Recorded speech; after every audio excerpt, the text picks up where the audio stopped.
بەهۆی بوونی ژمارەیەک کارگەی دەرهێنانی بەرد لە چیاکانی سنووری شارۆچکەی دەربەنیخان بە سەدان درەخت ڕووبەڕووی فەوتان بوونەتەوە و سروشتی چیاکانی چواردەوری قەزای دەربەنیخانیش بەرەو شێواندن دەچن.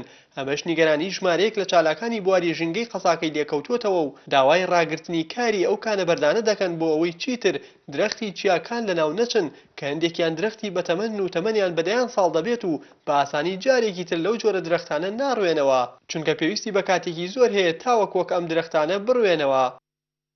چەندین کارگەی بەرد و گەچ دەوری شارۆچکەکەیان داوە و هەوای شارۆچکەکەیان بە تەواوی پیس کردووە.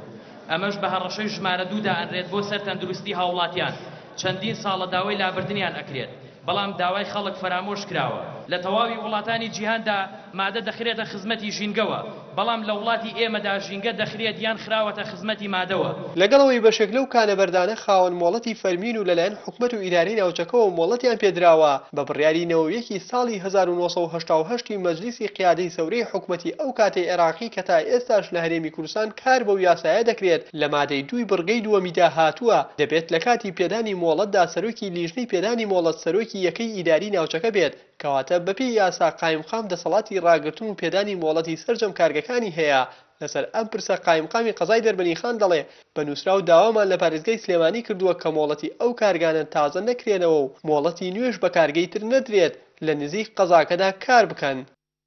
دیارە ئێمە بە نووسراوی ڕسمی بەرزمان کردوێتەوە بۆ پارێزگای سلێمانی داوامان کردووە ئەو کانانی کەوتونەتە لێواری شاری قەزاکەوە نەمۆڵەت بدرێت لە ئێستا بەدەوە نەمۆڵەتەکانیشان بۆ تازە بکرێتەوە بەڵکو دوور بخرێنەوە بۆ شوێنێکی گونجاو و شیاوتر لەو جێگای ئێستا هەیە.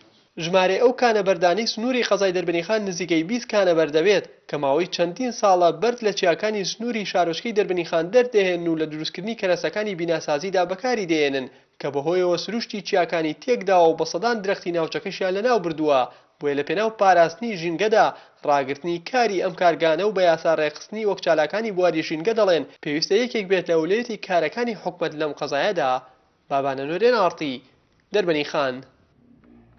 وچانێکی کورت و بەردەوامی لەگەڵتان.